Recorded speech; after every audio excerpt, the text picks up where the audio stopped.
নিবন্ধন না পেয়ে গত মঙ্গলবার ইসি ভবনের মূল ফটকে অনশনে বসেন আমজনতা দলের সাধারণ সম্পাদক তারেক রহমান। অনশনের পেরিয়ে গেছে 5 দিন, এখনো মেলেনি কোনো আশ্বাস।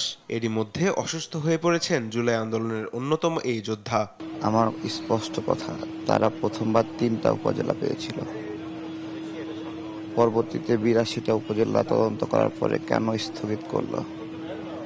এর পরবর্তী তদন্তের সময় কেন 33টা পাইল? তাহলে যখন 3টা পেয়েছিল তখন সেই অপরাধটা কেন করলো? আমি এই দুর্নীতিগ্রস্ত অফিসারদের বিচার চাই। এদিকে নিবন্ধনের দাবিতে ইসির সামনে অবস্থান কর্মসূচি পালন করছে আরও বেশ কয়েকটি দল। সব শর্ত পূরণ করার পরও নিবন্ধন না পাওয়ায় কমিশনের বিরুদ্ধে বৈষম্যমূলক আচরণের অভিযোগ করেন তারা। আমরা মনে করতেছি নির্বাচন কমিশন সর্বোচ্চ বৈষম্যের চূড়ায় বসে আছে, কারণ তারা দলগুলোকে অধিকতর তদন্ত করার পরেও তারা নিবন্ধন নিশ্চিত করতেছে না। কিন্তু যাদেরকে তারা নিবন্ধন দিয়েছে, আমরা মনে করি একটা হঠকারী সিদ্ধান্তের মধ্যে দিয়ে তারা এই নিবন্ধন প্রাপ্তি নিশ্চিত করেছে। তারা যে বিষয়টার উপর নিবন্ধন দিয়েছে তাদের এই তদন্ত ভুল আছে। আমি মনে করছি এই নিবন্ধন একটা কালো আইন, এই কালো আইনটিকে অবশ্যই বাতিল করতে হবে।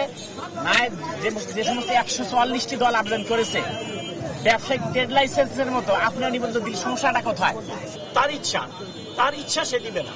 তার ইচ্ছে হলো, তারা অনেক সময় তারা একটা কথা বলে যে অনেক দলকে নিবন্ধন দিলে ব্যালট বাক্স নাকি অনেক বড় হবে। তো ব্যালট বাক্স বড় হলে তার বাবার কি? দ্রুত দাবি পূরণ না হলে নিবন্ধন বঞ্চিত দলগুলো নিয়ে কঠোর আন্দোলনের হুঁশিয়ারি দিয়েছেন আন্দোলনকারীরা। তামিম মাহবুব, দেশ টিভি, ঢাকা।